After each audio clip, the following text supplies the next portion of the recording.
नमस्कार दोस्तों, हरे कृष्णा, राधे राधे। व्रत विधि उपाय में सभी लोगों का स्वागत करती हूँ। आज के वीडियो में हम बात करेंगे रमा एकादशी। जी हाँ, दीपावली की महापर्व आने वाली है और दीपावली की महापर्व से पहले जो एकादशी आती है कार्तिक महीने की कृष्ण पक्ष की एकादशी, उसे रमा एकादशी के नाम से जाना जाता है। रमा नाम माता लक्ष्मी की है और इस एकादशी को माता लक्ष्मी को समर्पित है। इस एकादशी की व्रत करने से सुख शांति समृद्धि और घर में पैसे की कभी कमी नहीं होती है, अर्थनैतिक उन्नति होते हैं। और साथ साथ में हमें पता ही है कि एकादशी के व्रत करने से बहुत सारे पापों का नाश होता है और साथ साथ में मृत्यु के उपरांत हमें वैकुंठ धाम की प्राप्ति होती है, मोक्ष लाभ होता है। तो कई सारे गुण लेकर इस एकादशी आती है और अपने क्रिया कर्म जो भी हमसे गलती से भी जो पाप आदि हो जाता है, तो उन सभी चीज़ों से मुक्ति पाने के लिए इस एकादशी के व्रत को रखा जाता है। एकादशी के व्रत अगर आप लोग नहीं रख सकते हैं तो आप सिंपल पूजा सुबेरे कर सकते हैं। इस बार रमा एकादशी और गोवस्था द्वादशी दोनों एक ही दिन में 28 अक्टूबर के दिन मनाया जाएगा। समस्त प्रकार के समय कब हमें पूजा करना है, पारण कब करनी है, गोवस्था द्वादशी की पूजन कब करनी है, इन समस्त डिटेल्स आपको वीडियो की एंड में मिल जाएगी। तो आप वहाँ से स्क्रीनशॉट ले सकते हैं या तो फिर आपको डिस्क्रिप्शन बॉक्स में भी मिल जाएगी, वहाँ से भी देख सकते हैं। एकादशी के दिन सुबह सुबह उठ के आपको सबसे पहले घर द्वार साफ सफाई कर लेनी है। हो सके तो पीला कलर का वस्त्र पहने और मंदिर की पूजा सबसे पहले कर लीजिएगा।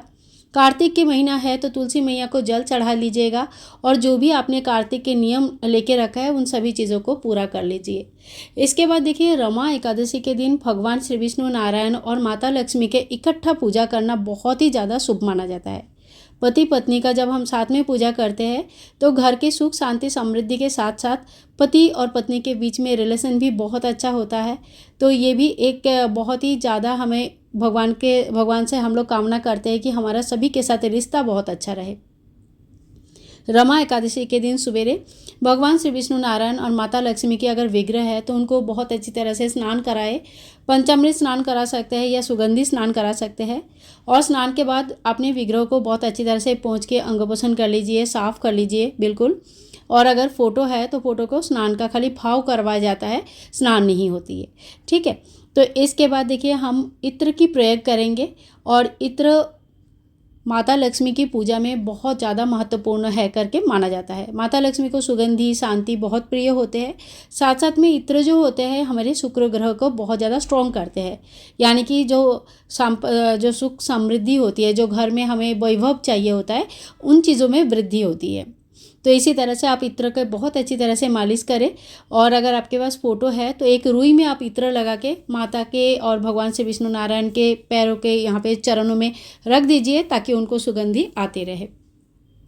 इसके बाद देखिए, एकादशी के दिन हमें चावल का प्रयोग नहीं करनी है, तो आप फूलों की आसन लगा सकते हैं या तिल की आसन लगा सकते हैं। चावल का इस दिन खाना, दान करना, पूजा में प्रयोग करना, इन सभी चीज़ों का निषेध माना गया है। इसके बाद हम फूलों से दीपक के लिए आसन लगाएंगे और दीपक प्रज्वलित करेंगे।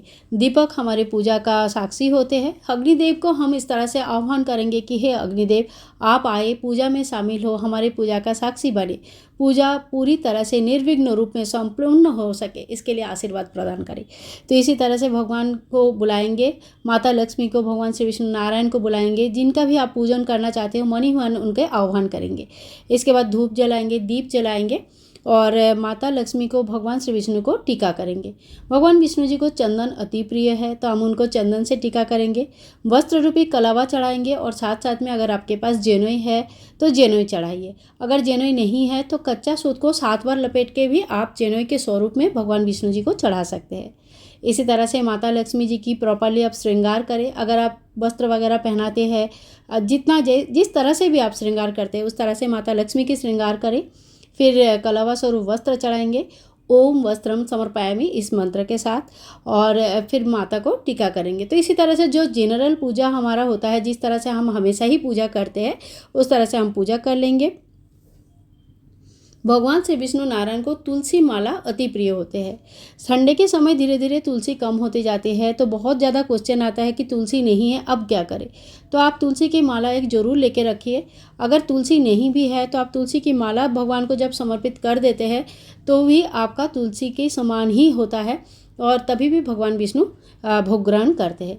माता लक्ष्मी को लाल गुलाब, कमल के फूल बहुत प्रिय होते हैं, तो उनको आप लाल फूल चढ़ाए। भगवान विष्णु जी के लिए अगर आपके पास पीला फूल है तो आप पीला फूल चढ़ाए। तो इस तरह से भगवान को हम पुष्प चढ़ाएंगे। ओम पुष्पम समर्पयामि, इस तरह से भगवान को हमें पुष्प चढ़ानी है। पंचोपचार पूजा हमें करनी है। सुगंधि हमने चढ़ा दिया, पुष्प हमने चढ़ा दिया, धूप और दीप हमने दिखा दिया।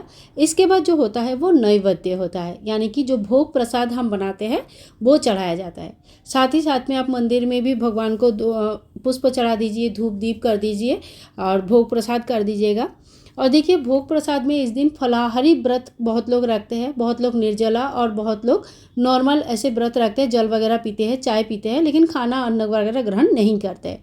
तो आपका जो भी नियम है, आपका शरीर और स्वास्थ्य के हिसाब से आपने जितना भी नियम लिया है उस नियम का पालन करते हुए आप भोग बनाइए। लेकिन भोग में चावल का प्रयोग मत कीजिएगा, अन्न का प्रयोग नहीं होती है। यहाँ पे मैंने भगवान को माखन मिश्री की भोग लगाया है।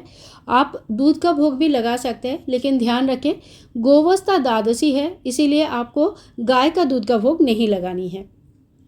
गोवस्था द्वादशी भी एक ही दिन में मनाया जाएगा, इसीलिए इस दिन दूध से बना हुआ जो चीज़ें होती है, खास करके जो गाय के दूध से अगर कोई चीज़ आपने बना कर रखा है, अगर आपने भैंस के दूध से कुछ बनाया है तो कोई दिक्कत नहीं, आप भगवान को चढ़ा सकते हैं।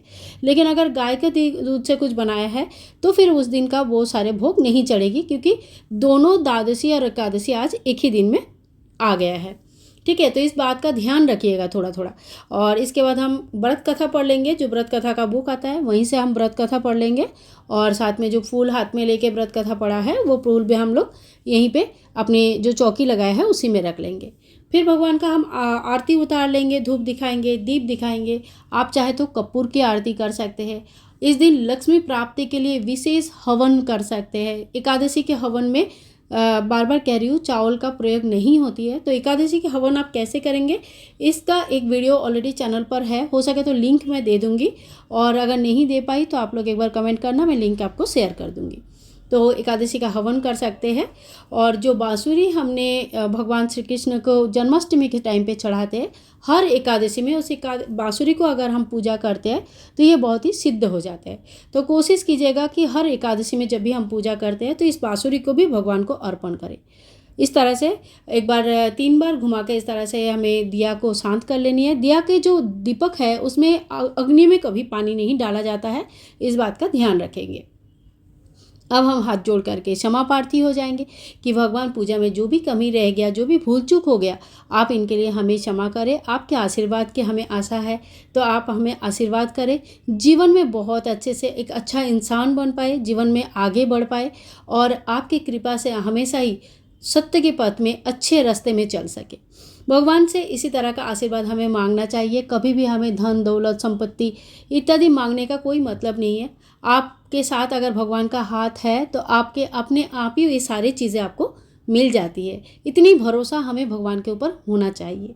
तो देखिए, इस तरह से हमें पूजन होने के बाद थोड़ी देर में आप यहाँ का जो भोग प्रसाद है यह हटा सकते हैं। बच्चों को भोग प्रसाद वितरण कर दीजिएगा।